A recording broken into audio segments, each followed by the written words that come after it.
اختصار کے بعد لائق قدر واجب الاحترام معزز و محتشم حاضرین و سامعین، ماہ ذی الحج کا یہ انتہائی اہم اور بابرکت روز یعنی جمعۃ المبارک ہے۔ دعا ہے پروردگار عالم آج کے مقدس دن کی برکات ہمیں وافر مقدار میں عطا فرمائے۔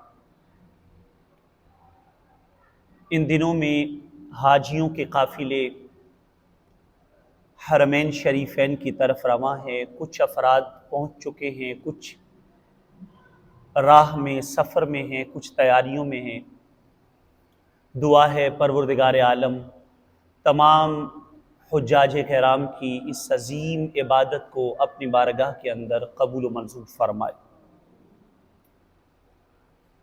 قرآن مجید سے جو آیہ مقدسہ دوران خطبہ تلاوت کی ہے، رب ذوالجلال نے ارشاد فرمایا وَلِلَّهِ عَلَى النَّاسِ حِجُّ الْبَيْتِ مَنِ اسْتَطَاعَ إِلَيْهِ سَبِيلًا۔ لوگوں کے ذمہ ہے کہ وہ اللہ کی رضا کے لیے اللہ کے گھر کا حج کریں جو شخص استطاعت رکھتا ہو۔ اب استطاعت کیا ہے؟ آقا کونین صلی اللہ علیہ وسلم سے پوچھا گیا حضور استطاعت کیا ہے؟ تو آپ نے فرمایا الزاد والراحلہ، زاد راہ اور سواری جس کے پاس میسر ہے تو وہ سمجھے اللہ نے اسے استطاعت دی ہوئی ہے۔ فقہائے کرام نے اس سے یہ بات اخذ کی ہے کہ جو شخص سفر حج کے لیے زاد راہ رکھتا ہو، وہاں جو ایام گزارنے ہیں ان ایام کے لیے اس کے پاس اثاثہ موجود ہو، اور پیچھے جو اپنے گھر والوں کو اس نے چھوڑ کے جانا ہے ان گھر والوں کے لیے اتنے دن کا نفقہ اگر وہ ان کو مہیا کر سکتا ہے تو ایسے بندے پر حج کرنا فرض ہے۔ حج کے بارے میں یہ بات یاد رکھیے، حج زندگی میں صاحب استطاعت پر، صاحب نصاب پر ایک بار فرض ہے۔ اس سے زائد وہ جتنی بار کرتا ہے وہ نفلی درجے پہ آئے گا، یعنی وہ تطوع ہے۔ نبی رحمت صلی اللہ علیہ وسلم نے جس وقت اس آیہ مقدسہ کی نزول پر اعلان کیا، سنن ابن ماجہ میں روایت آتی ہے، آقا کونین صلی اللہ علیہ وسلم نے فرمایا یا ایھا الناس ان اللہ فرض علیکم الحج، اے لوگو اللہ نے تمہارے اوپر حج فرض کر دیا ہے، فحجوا تو حج کرو۔ فقال رجل اکل عام یا رسول اللہ، ایک بندے نے سوال کر دیا سرکار ہر سال؟ فسکت، آقا کونین خاموش رہے۔ حتی قالہا ثلاثا، اس نے 3 بار کہا حضور ہر سال فرض ہے، آپ پھر خاموش رہے۔ پھر امام الانبیاء علیہ السلام نے ارشاد فرمایا لو قلت نعم لوجبت، ہر سال فرض ہے نہیں، زندگی میں ایک بار ہے، لیکن اگر میں کہہ دیتا کہ ہاں ہر سال فرض ہے تو رب ذوالجلال حج کو ہر سال فرض فرما دے۔ اس سے یہ بات بھی پتہ چلی کہ عام لوگوں کی زبان کی ویلیو، اس کی قدر اور ہے، بات کی قدر اور اہمیت اور ہے، پر امام الانبیاء علیہ السلام کی مبارک زبان سے نکلنے والی بات کی جو ویلیو ہے، جو اہمیت اور قدر ہے، وہ اور ہے۔ سرکار نے فرمایا اگر میں کہہ دیتا ہاں ہر سال فرض ہے تو رب نے ہر سال فرض کر دینا۔ تو اس سے یہ بات سمجھ میں آتی ہے کہ آقا کونین صلی اللہ علیہ وسلم کو پروردگار عالم نے الگ اور منفرد شرف اور اعزاز عطا فرمایا ہوا ہے۔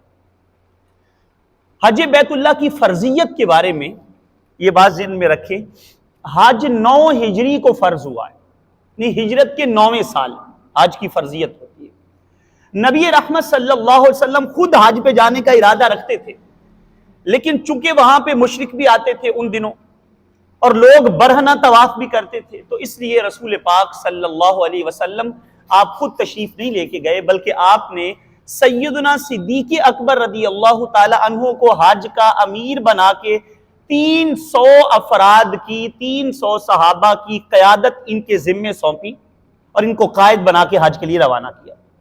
آپ راستے میں تھے تو ذوالحلیفہ کے مقام کے اوپر حضرت علی المرتضیٰ شیر خدا رضی اللہ تعالی، آپ جا کے حضرت صدیق اکبر سے ملے، ہاتھ میں ایک پروانہ تھا، کچھ تحریر تھی۔ صدیق اکبر رضی اللہ عنہ نے پوچھا آپ امیر بن کے آئے ہیں کہ مامور بن کے آئے ہیں؟ چونکہ سرکار کی ہی اونٹنی لے کے آئے تھے وہ. جناب آپ امیر بن کے آئے ہیں کہ مامور؟ انہوں نے کہا امیر آپ ہیں، میں مامور ہوں، میں آپ کے حکم کا تابع ہوں. بات صرف اتنی ہے کہ نبی پاک صلی اللہ علیہ وسلم نے مجھے ایک اعلان کرنے کے لیے بھیجا ہے، یعنی سورہ توبہ کی آیات جا کے پڑھ کے سناؤں حرم کے اندر کہ انما المشرکون نجس، مشرک نجس ہیں، اس سال کے بعد وہ دوبارہ حرم کی حدود میں نظر نہ آئے. اور بخاری میں جو الفاظ آتے ہیں کہ نبی رحمت صلی اللہ علیہ وسلم نے یہ پروانہ دے کے بھیجا تھا، لا یحج بعد العام مشرک ولا یطوف بالبیت عریان، کہ اس سال کے بعد کوئی مشرک ادھر نہ آئے اور کوئی شخص برہنہ کعبۃ اللہ کا طواف نہ کرے. سادہ لفظوں میں اگلے سال چونکہ نبی پاک نے خود تشریف لانا تھا، 2 صحابہ کو بھیج دیا میری آمد کی جا کے تیاری کرو، ماحول کو جا کے پاکیزہ کرو، ستھرا کرو. اس سے ہمیں یہ نقطہ بھی سمجھ میں آتا ہے کہ امام الانبیاء علیہ السلام کی تشریف آوری جہاں ہونی ہوتی ہے وہاں نجاستیں اور وہاں جو غلاظتیں ہیں ان کو ہٹا دیا جاتا ہے، اور ان کو ہٹانے کا وسیلہ رب ذوالجلال نے صدیق اکبر کو بنایا ہے، علی المرتضیٰ شیر خدا کو بنایا. پہلے آپ ان سے تعلق پکا کریں گے تو آپ کو سرکار کا قرب ملے گا. اس لیے فرمایا ان دونوں صحابہ کرام کو بھیجا، جا کے وہاں اعلان کرو. پورے حج کے اندر بار بار آپ اعلان کرتے تھے، لوگوں سن لو، اگلے سال کوئی مشرک نہ آئے، اگلے سال کوئی برہنہ نہ آئے، نبی پاک آئیں. پھر 10 ہجری کو جو حجۃ الوداع کا شاندار ایک موقع آتا ہے، امام الانبیاء علیہ السلام نے ایک ہی حج فرضیت حج کے بعد کیا، اسے حجۃ الوداع کہتے ہیں. رسول پاک صلی اللہ علیہ وسلم اگلے سال شمع رسالت کے 1,24,000 یا 1,44,000 پروانوں کے جرمٹ میں نکلے.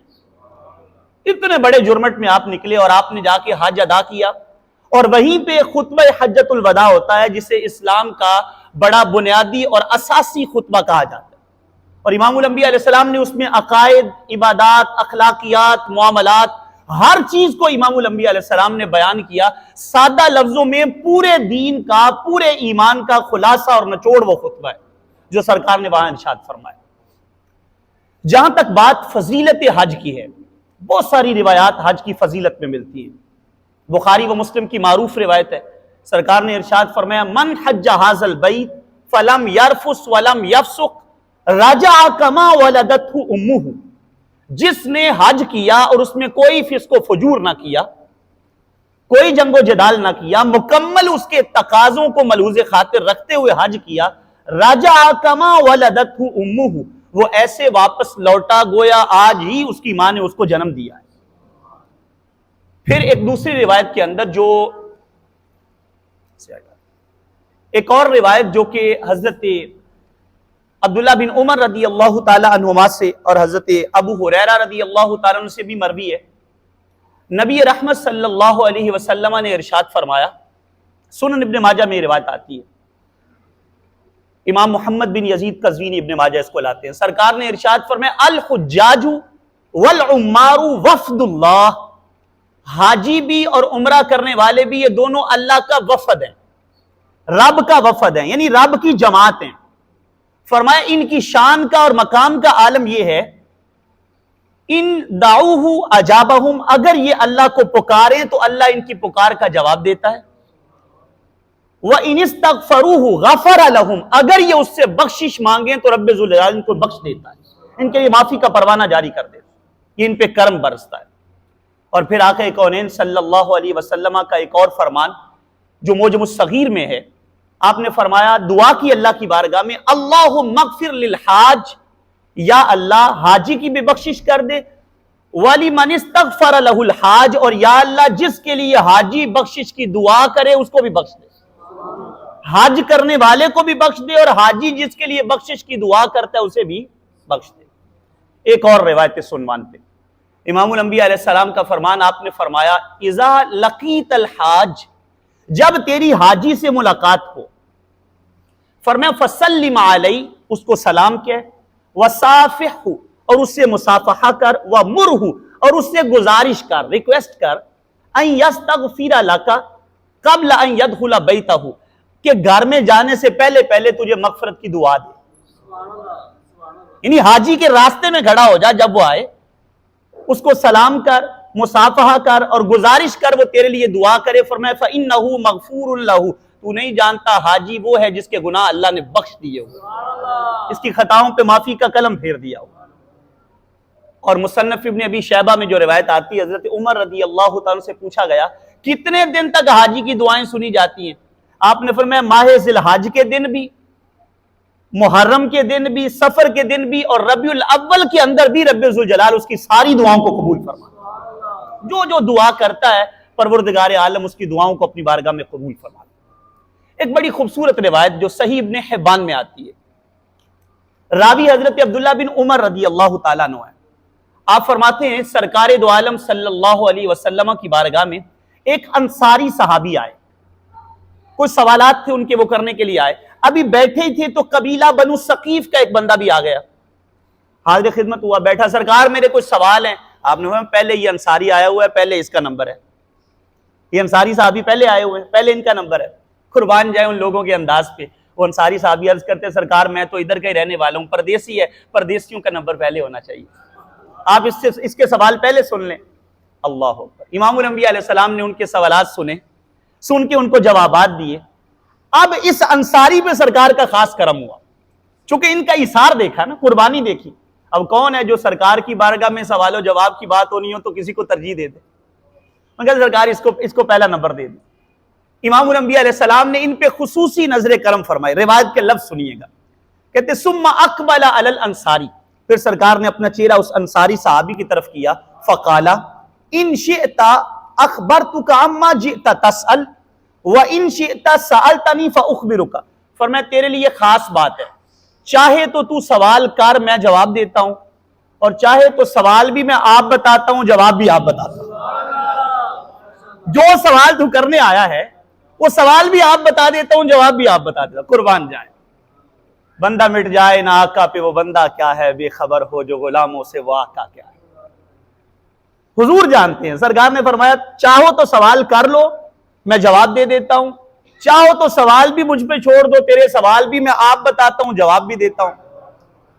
اب صحابی رسول کیا عرض کرتے ہیں, فقالا یا نبی اللہ, عرض کرتے ہیں اللہ کے نبی, اخبرنی عما جئت اسألک. سرکار سوال کر کے جواب لینے کا بھی مزہ ہے, پر کیا لطف ہو سوال بھی آپ ارشاد فرما دے, جواب بھی آپ دے دے. سرکار نے فرمایا سن جئت تسألنی, فرمایا تو جو سوال لے کے آیا تھا وہ کیا تھے؟ ان الحاج ما لہ حین یخرج من بیتہ. فرمایا تو پوچھنے آیا تھا یا رسول اللہ حاجی جب گھر سے نکلتا ہے تو اس کے لیے کتنا اجر ہے؟ اور اگلا سوال وما لہ حین یقوم بعرفات, تیرا دوسرا سوال یہ تھا جب وہ میدان عرفات میں جا کے ٹھہرتا ہے تو پھر کتنا اجر ہے؟ تیسرا سوال یہ تھا وما لہ حین یرمی الجمار, اور اس کو جب وہ رمی جمرات کر رہے, کینکریاں مار رہے, تب کتنا اجر ملتا ہے؟ اور چوتھا سوال یہ تھا وما لہ حین یحلق رأسہ, جب وہ اپنا سر مڈاتا ہے تو تب کتنا اجر ملتا ہے؟ وما لہ حین یقضی آخر طواف بالبیت, اور جب وہ آخری طواف کرتا ہے کعبۃ اللہ کا تو اس وقت اسے کتنا اجر ملتا ہے؟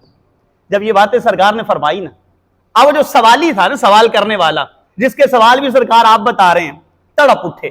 فقال یا نبی اللہ والذی بعثک بالحق, سرکار مجھے قسم ہے اس رب ذوالجلال کی جس نے آپ کو حق کے ساتھ بھیجا, ما اخطأت مما کان فی نفسی شیئا, سرکار میرے دل میں جتنے سوال تھے آپ نے کوئی ایک لفظ بھی نہیں چھوڑا, سارے ارشاد فرما دیے, ایک لفظ بھی نہیں چھوڑا.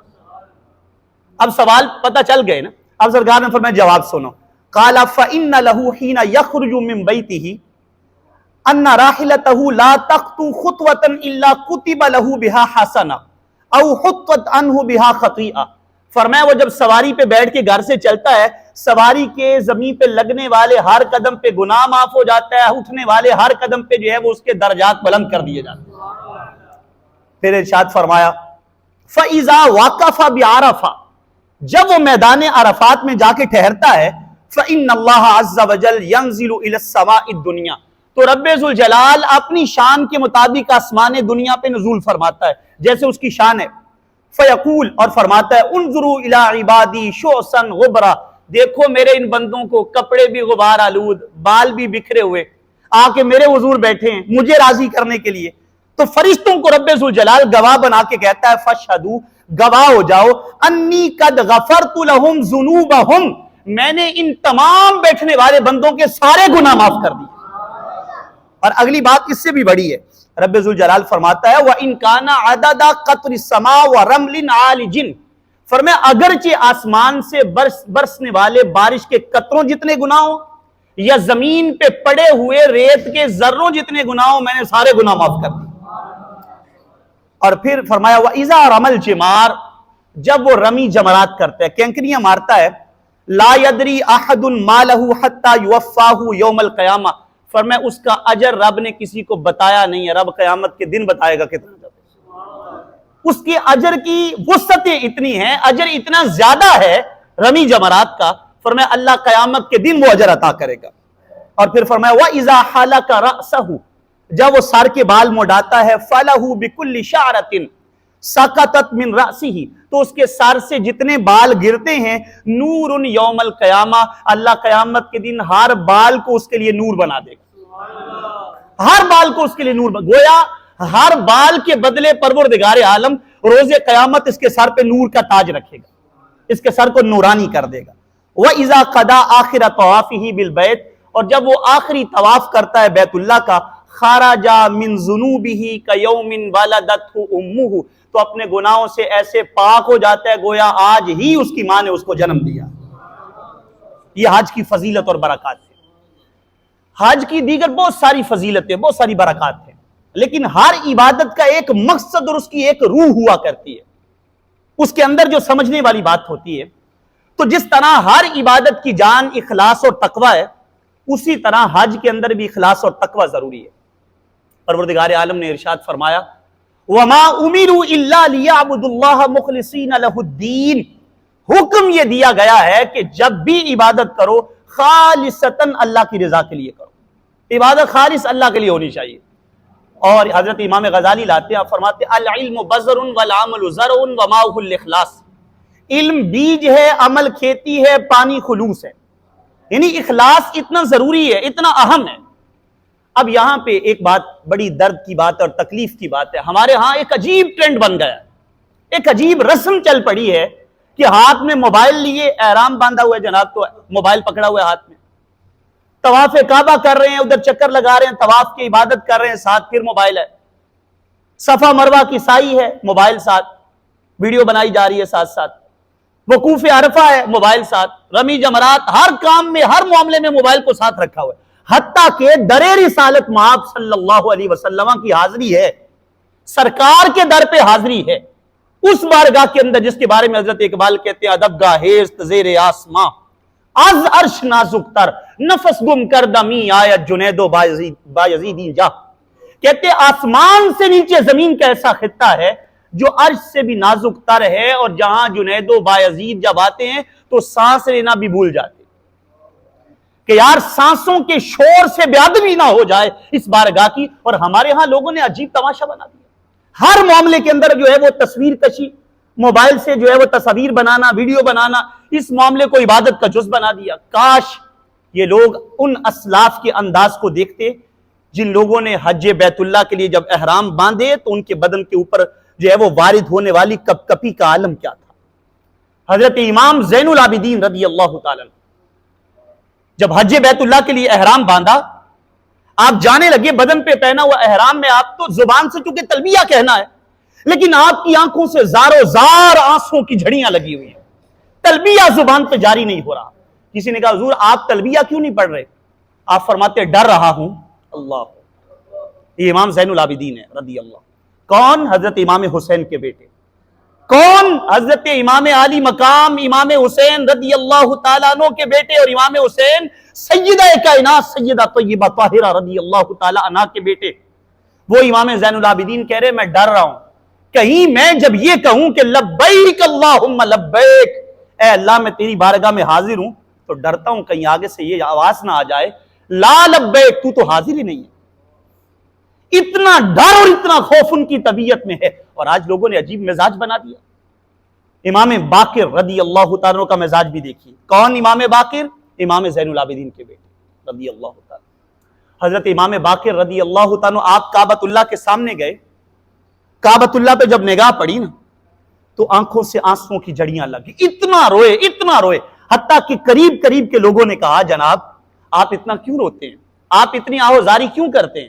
فرمانے لگے میں کیوں نہ روؤں اس بارگاہ کے اندر کہ جہاں رونا بھی نجات کی سند ہے، کیا پتا میرے اس رونے کی وجہ سے رب ذوالجلال روز قیامت میری بخشش فرمائے۔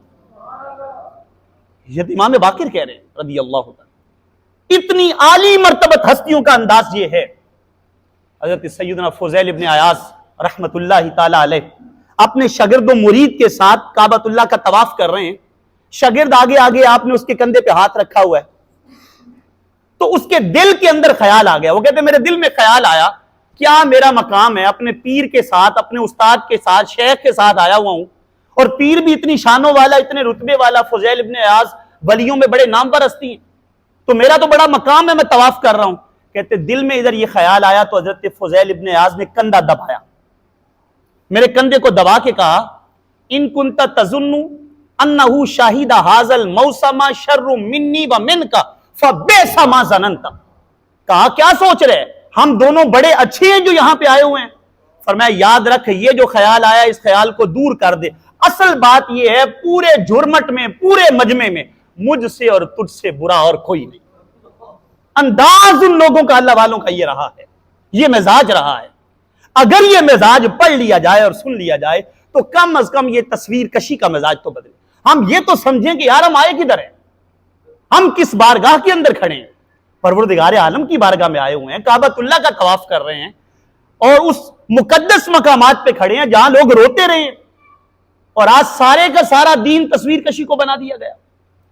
اور یہی حضرت فضیل ابن عیاض رحمت اللہ تعالی علیہ جن کی میں بات عرض کر رہا ہوں آپ کے سامنے، آپ کے بارے میں کتب تصوف کے اندر یہ بات آتی ہے کہ آپ کا مزاج جو ہوتا تھا طواف کعبہ کرتے ہوئے، مزاج یہ ہوتا تھا کہ آپ کی آنکھوں سے آنسو نہیں تھمتے تھے، آنسوں کی جڑیاں رکتی نہیں تھی، اتنا زار و زار آپ اس بارگاہ کے اندر جا کر روتے تھے۔ اور سنیے حضرت خواجہ معروف کرخی علیہ رحمہ کی بات آپ کو سناتا چلو۔ آپ کہتے ہیں میں نے ایک بندے کو دیکھا طواف کعبہ کر رہا ہے، کعبۃ اللہ کا طواف کر رہا ہے، تو کہتے ہیں وہ لبیک اللہم لبیک کے ترانے پڑھتا جا رہا ہے، طواف کر رہا ہے، اور ساتھ کہتے ہیں میں سن رہا ہوں آواز آ رہی اللہ کی بارگاہ سے لا لبیک لا لبیک لا لبیک۔ وہ کہتے ہیں لبیک اللہم لبیک، اے اللہ میں حاضر، آواز آتی ہے تو کوئی حاضر نہیں ہے، تیرا تلبیہ قبول نہیں ہے۔ معروف کرخی فرماتے ہیں میں نے اس سے کہا یہ جو آواز آ رہی ہے تو بھی سنتا ہے؟ اس نے کہا ہاں میں بھی سنتا ہوں، مجھے بھی آواز آ رہی ہے۔ آپ نے فرمایا کب سے آ رہا ہے تو؟ اس نے کہا 12 سال سے، 12 سال سے آ رہا ہوں اور ہر سال مجھے یہ آواز آتی ہے۔ فرمایا تو پھر بھی آتا ہے، جب تجھے کہا جو جا رہا ہے تیری حاضری قبول نہیں ہے، لا لبیک تو حاضر نہیں ہے، تو پھر بھی آتا ہے۔ جواب سنو اس بندے کا، اس نے کہا حضرت ایک بات بتاؤ، آتا اس لیے ہوں ادھر بھی نہ آؤں تو کدھر جاؤں، گناہگار صحیح، خطا کار صحیح، بڑے میرے گناہ ہیں، مگر اس بارگاہ کے اندر آ کر بھی دکھڑا نہ سناؤں تو کہاں جاؤں۔ کہتے جب اس نے یہ بات کی نا تو حضرت خواجہ معروف کرخی فرماتے مجھے عاطف غیبی سے آواز آئی، وجہ یہ نہیں ہے لا لبیک کہنے کی کہ بندہ ہمیں برا لگتا ہے، اس بندے کا تلبیہ قبول نہیں ہے، وجہ اصل میں یہ ہے اس کا تلبیہ پڑھنے کا انداز بڑا پسند ہے، ہم نے کہہ دیا قبول ہے تو پھر آئے گا نہیں، تو ہم نے کہا بار بار آتا رہے، اس کا تلبیہ پڑھنا ہمیں بڑا پسند آ گیا۔ ایسے عظیم لوگ ہوئے ہیں، اور اس قدر خشوع و خضوع کے ساتھ اور تقوی کی بہاروں کے ساتھ وہ سارے معاملات کو سر انجام دیتے ہیں۔ تو خدارا اس معاملے کو دیکھا جائے، خلوص اور تقوی پیدا کیا جائے، اخلاص کی دولت بہت بڑی دولت ہے۔ حضرت عبداللہ بن مبارک رحمت اللہ تعالی کی بات سنا دوں، آپ فرماتے ہیں میں ایک بندے کے ہاں مہمان ٹھہرا تو لوگ کھانا وغیرہ رکھتے ہیں نا آگے لا کر، یہ بھی بڑا مسئلہ ہے، عبادات کو ہم جو ہیں وہ ریاکاری میں اڑا دیتے، دکھلاوے میں اڑا دیتے، اتنی بڑی عبادات، اتنی مشقت، اتنی محنت کی ہوئی ہے اور دکھلاوے میں ان کو اڑا دیا جاتا۔ کہتے جب ان کے گھر جا کے بیٹھے تو اس نے بچے نے لا کے برتن رکھے، وہ اپنے بیٹے کو کہتا ہے پتر وہ پلیٹیں لے کے آنا جو میں دوسری بار جب حج پہ گیا تھا تو تب لے کے آیا تھا۔ توجہ ہے نا آپ کی اس بات؟ اب یہ بتانا ضروری تو نہیں تھا نا، دوسری بار جب حج پہ گیا تو لے کے آیا تھا، لیکن چونکہ طبیعت یہ چاہ رہی تھی کہ پتہ چل جائے کہ میں نے 2 حج کیے ہوئے ہیں، بیٹے وہ برتن لا کے رکھ جو دوسری بار حج پہ گیا تھا تو لایا تھا۔ عبداللہ ابن مبارک فرماتے ہیں عجیب آدمی ہو، ایک ہی جملے میں دونوں ضائع کر دیے، ایک جملے کے اندر اپنی دونوں عبادتوں کو ضائع کر دیا۔ فرمایا نادان یہ دنیا کو بتانے کے لیے نہیں ہے، یہ تو رب ذوالجلال کی بارگاہ میں رونے کے لیے ہے۔ مالکہ تیرا شکریہ، تیرا شکر ہے تو نے مجھے اپنی بارگاہ کے اندر جو ہے وہ حاضر ہونے کے قابل سمجھا۔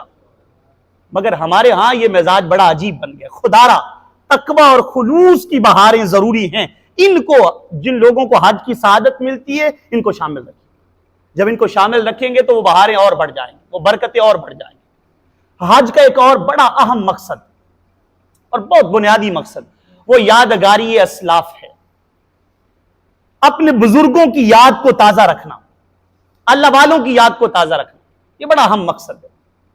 چونکہ پورے کے پورے حج کے اندر جتنے بھی اس کے ارکان ہیں پیچھے کسی نہ کسی بندے کی یاد ہے، پیچھے کسی نہ کسی اللہ کے نیک بندے کی یاد ہے۔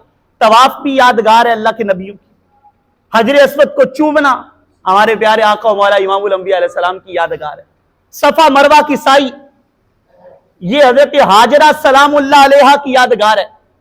مقام ابراہیم پہ پڑھے جانے والے نفل یہ بھی حضرت ابراہیم علیہ السلام کی یادگار ہے کہ وہاں پہ اس پتھر پہ کھڑے ہو کے آپ نے کعبۃ اللہ کی تعمیر کی، اور حضرت فاروق اعظم نے عرض کی یا رسول اللہ دل کرتا ہے اس جگہ کو مصلی نہ بنا لیں جس جگہ پہ ابراہیم علیہ السلام کھڑے ہوتے رہے، تو قرآن کی آیت آ گئی وَاتَّخِذُوا مِن مَقَامِ إِبْرَاهِيمَ مُصَلَّى، مقام ابراہیم کو مصلی بناؤ، جائے نماز بناؤ۔ تو توجہ کی بات یہ ہے جتنا زیادہ لوگ بندوں سے پیچھے ہٹاتے ہیں، وہ کہتے ہیں بندوں کے پیچھے نہ جاؤ، رب ذوالجلال نے کہا میری بندگی کرنے بھی آؤ گے تو تمہیں بندوں کے پیچھے لگاؤں گا، وہاں بھی تمہیں بندوں کے پیچھے چلاؤں گا۔ تو لہٰذا ان اللہ والوں کو یاد رکھنا ہے، اللہ کے نیک بندوں کو یاد رکھنا ہے۔ قربان جائیں حضرت فاروق اعظم رضی اللہ تعالیٰ طواف کعبہ کر رہے ہیں، طواف کرتے ہو، امیر المؤمنین ہے، 24 لاکھ مربع میل کے حاکم ہیں، اتنا بڑا جرمٹ لگا ہوا ہے، طواف کرتے ہو، آپ نے کہا لوگوں رک جاؤ، لوگ رک گئے۔ آپ نے فرمایا ایک بات تو بتاؤ، ما لنا وللرمل ما لنا وللرکن، فرمایا ہم یہ جو طواف کے ابتدائی چکر جو ہوتے ہیں وہ سینہ تان کے کرتے ہیں، کیوں کرتے ہیں؟ لوگوں نے کہا جی وہ سرکار نے اس وقت فرمایا تھا کہ مشرکین کو دکھانا ہے ہم کمزور نہیں شاذور ہیں، ہم مضبوط ہیں کمزور نہیں، ان کو دکھانے کے لیے تھا۔ آپ نے فرمایا آج مشرک ہیں ادھر؟ لوگوں نے کہا نہیں۔ پھر چھوڑ دیں؟ لوگوں نے کہا حضور پھر اس کو ترک کر دیا جائے؟ فرمایا نہیں، ترک نہیں کرنا۔ عرض کرتے جناب کیوں؟ فرمایا یہی بتانے کے لیے تو تمہیں روکا ہے، جو جو یاد ہمارے آقا و مولا سے جڑی ہوئی ہے ہم اسے چھوڑا نہیں کرتے، ہم سرکار کی یادگار کو باقی رکھتے۔ یہ نسبت مصطفیٰ صلی اللہ علیہ وسلم کو کی بقا ہے، اس نسبت کو باقی رکھنے کے لیے ہم اس کو کر رہے ہیں۔ حجر اسود کو چومنے لگے تو کہتے انی اعلم انک حجر لا تضر ولا تنفع، میں جانتا ہوں تو پتھر ہے، اپنی ذات کے اعتبار سے نفع نقصان کا مالک نہیں ہے، اپنی ذات کے اعتبار سے نفع نقصان کا مالک نہیں۔ لولا انی رأیت رسول اللہ یقبلک ما قبلتک، اے حجر اسود اگر میں نے آقا کونین صلی اللہ علیہ وسلم کو تیرے بوسے لیتے نہ دیکھا ہوتا، تجھے چومتے نہ دیکھا ہوتا تو عمر تجھے کبھی نہ چومتا۔ تو بتا دیا نا چومنے کا سبب یہ نہیں کہ تو جنت سے آیا وہ پتھر ہے، چومنے کا سبب یہ ہے کہ مصطفیٰ نے تجھے چوما ہوا ہے۔ اس یادگاری کو باقی رکھنا ضروری ہے۔ صفا مروہ کی سعی لوگ کر رہے ہیں، حضرت ہاجرہ تو پانی کے لیے دوڑی تھی نا، پانی کی تلاش میں، آج تو پانی کی بوتل ہاتھ میں ہے، راستے میں بھی جگہ جگہ پانی موجود ہے، پانی وہاں سے بھر بھی لیتے ہیں، پانی پی بھی رہے ہیں، پھر دوڑ رہے ہیں۔ بندہ کو ان کو ٹھہرا کے پوچھے یار کیوں دوڑ رہے ہو؟ حضرت ہاجرہ تو پانی کے لیے دوڑی تھی، پانی تیرے پاس ہے، تو کیوں دوڑ رہے؟ جگہ جگہ پانی میسر ہے، وہ تو اپنے بیٹے کے لیے دوڑی تھی، بیٹے کی انگلی تیرے ہاتھ میں ہے، بیٹا بھی ساتھ ساتھ دوڑ رہا ہے، تو کس لیے دوڑ رہا ہے؟ تو پھر سمجھ میں آتی ہے یہ بات کہ وہ اللہ کی بندی نے جو کام کیا تھا رب ذوالجلال نے اس کام کو عبادت بنا دیا، جب تک ان کے طریقے پہ عمل نہیں کرو گے تمہارا حج ہوگا ہی نہیں، تمہارا عمرہ ہوگا ہی نہیں، اس کو رکن بنا دیا، ساتھ جوڑ دیا۔ اب یہ یادگاری ضروری ہے۔ امام ابو بکر شبلی رحمۃ اللہ تعالی آپ کے پاس ایک بندہ آیا، حج و عمرہ کر کے لوگ آتے ہیں تو لوگ ان کو مبارکباد دیتے ہیں، حاضر خدمت ہوا تو آپ نے جب سنا کہ حج کر کے آیا تو اب خاموش رہے. آپ نے اسے کہا بھائی دعا کرو ہمارے لیے. اس نے دعا کی. انہوں نے کہا حضرت آپ مبارکباد نہیں دے رہے مجھے ویسے. آپ نے کہا ایک بات تو بتا, تو نے حج کیسے کیا؟ کہا جناب احرام باندھا, میں چلا گیا, سارے ارکان جو جتنے بھی اس کے رکن اعظم تھے, وقوف عرفہ, طواف وغیرہ سارے میں نے پورے کیے. اور میں ایک بات بتا, جب تو نے احرام باندھا تھا, احرام کا لباس سفید چادریں پہنی تھی, تو تجھے یہ خیال آیا تھا کہ تو نے جو ہے وہ گناہوں کا لباس اتار دیا اور تقوی کا لباس پہن لیا؟ کچھ یادگاری بھی تو ضروری ہے نا. گناہوں کا لباس اتار کے تقوی کا پہنا ہے. اس نے کہا نہیں حضور لباس میں نے پہن لیا تھا, یہ خیال مجھے نہیں آیا تھا. فرمایا اچھا جب تو تلبیہ پڑھ رہا تھا تجھے یہ خیال آیا تھا کہ جو تو کہہ رہے لبیک اللہم لبیک, یہ کس بارگاہ کے اندر حاضری کا ترانہ پڑھ رہے تو؟ کیا تیرا وجود, تیرا جسم, دل اور روح وہاں حاضر بھی ہے کہ نہیں؟ اس نے کہا حضور یہ خیال تو نہیں آیا. اس طرح آپ نے ایک ایک بات کا فرمایا, پوچھا بتا کہ یہ طواف جب کر رہا تھا تو تجھے یہ خیال آیا کہ کس کے نقش قدم پہ چل رہے؟ اس نے کہا حضور یہ خیال تو نہیں آیا. فرمایا جب تو حجر اسود کو چومنے لگا تھا تجھے یہ خیال آیا کہ وہ مقام چوم رہا ہے جہاں کریم آقا صلی اللہ علیہ وسلم کے لب مبارک لگے ہوئے؟ کہتا حضور یہ خیال بھی نہیں گزرا. فرمایا جب تو نے ملتزم پہ سینہ لگایا, ملتزم کے اوپر جب تو نے اپنے سینے کو لگایا, تجھے یہ خیال آیا کہ تو نبی پاک صلی اللہ علیہ وسلم کے سینے سے سینہ لگا رہا ہے. وہاں تو حضور نے بھی اپنا سینہ مبارک لگایا تھا. اس نے کہا یہ خیال بھی نہیں آیا. ایسے ہی آپ نے صفا مروہ کی سعی کا پوچھا کہ اللہ کی بندی کی یاد تیرے ذہن میں آئی؟ وقوف عرفہ کے بارے میں, ہر رکن کے بارے میں پوچھا. اس نے کہا یہ خیال تو نہیں آیا. فرمایا پھر ابھی تو رسم پوری کر کے آیا, جب حج کرے گا تجھے مبارکباد بھی دے گا. تو حج یادگاری کا نام ہے, اللہ کے بندوں کو یاد رکھنا. رب یہ چاہتا ہے میرے بندوں کو یاد رکھیں. یہاں کہتے ہیں بندوں کو بھول جاؤ. رب ذوالجلال نے ہر عبادت جو ہے وہ بندوں کی یادگار کے طور پہ باقی رکھی ہوئی. اور حج کے بعد پھر وہ تمام ارکان پورے کرنے کے بعد کئی لوگ تو کہتے ہیں جی حج پورا ہو گیا, مکمل ہو گیا. لیکن ابھی بہت بڑی بات جو حج کے اوپر مہر لگوانے والی بات ہے وہ باقی ہے. کنز العمال میں روایت آتی ہے, امام الانبیاء علیہ السلام نے ارشاد فرمایا من حج البیت ولم یزرنی فقط جفانی. فرمایا جس نے بیت اللہ کا حج کیا لیکن میری زیارت کو نہ آیا, میرا دیدار کرنے نہ آیا. اللہ قربان جائیں لفظوں پہ. جس نے حج بیت اللہ کیا لیکن میرے دیدار کو نہ آیا, فقط جفانی. فرمایا اس نے مجھ سے بے وفائی کی, اس نے مجھ سے جفا کی. اور ایک اور روایت میں ہے, فرمایا من زارنی بعد وفاتی فکأنما زارنی فی حیاتی. فرمایا جس نے بعد وصال آ کے میری قبر انور کا دیدار کیا ایسے ہے جیسے اس نے ظاہری حیات میں میرا دیدار کیا. اور پھر ارشاد فرمایا جس نے حج بیت اللہ کے بعد مدینہ طیبہ طاہرہ کا قصد کیا اور کوئی مقصد اور غرض نہیں تھی, صرف اتنی غرض تھی کہ میں جا کے نبی پاک کا روضہ دیکھ کے آؤں, سرکار کی مبارک قبر انور کو دیکھ کے آؤں. فرمایا میں قیامت کے دن اس کی شفاعت کروں گا, روز قیامت اس کی شفاعت کروں گا. اور فرمایا من زارا قبری واجبت لہو شفاعتی. جس نے میری قبر انور کی زیارت کی اس کے لیے میری شفاعت واجب ہو. تو جو لوگ یہ کہتے ہیں وہ حج تو پورا ہو گیا اب جانے کی ضرورت ہی نہیں ہے, جو بھی کعبے سے پلٹ آئے مدینے نہ گئے, جو بھی کعبے سے پلٹ آئے مدینے نہ گئے, یوں سمجھ لو انہیں آقا نے بلایا ہی. وہ تو بارگاہ ایسی ہے. ہمارے اسلاف امام احمد رضا خان فضل بریلی رحمت اللہ تعالی علیہ, آپ تو یہ کہتے رہے ہیں کہ ان کے طفیل حج بھی خدا نے کرا دیے, ان کے طفیل. کیونکہ ہم یہ کہہ ہمیں تو جو مل رہا ہے سرکار کا صدقہ مل رہا ہے, حضور کی مہربانیوں کا صدقہ مل رہا ہے. کعبۃ اللہ تو پہلے بھی تھا نا بھائی, مشرک کچھ کا جو ہے وہ آ کے طواف کر رہے ہیں, لوگ برہنہ طواف کر رہے ہیں. تو یہ جو لباس احرام پہنوا دیا, یہ جو آداب سکھا دیے, یہ جو طریقہ اور سلیقہ سکھا دیا, یہ ساری کی ساری مہربانیاں رحمت کونین صلی اللہ علیہ وسلم.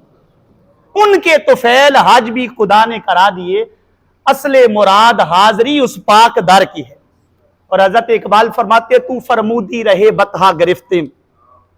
سرکار آپ کہتے ہیں تو ہم مکہ بھی جاتے ہیں, چونکہ آپ کا حکم جو ہوا تو فرمودی رہے بتہا گرفتے, وگرنہ جز تمہارا منزل نیست. وگرنہ سونیا ہم غریبوں کے لیے آپ کا داری تو منزل ہے, ہم تو آپ کے پاس آتے ہیں, باقی آپ جو جو سکھاتے ہیں ہم کرتے چلے جاتے.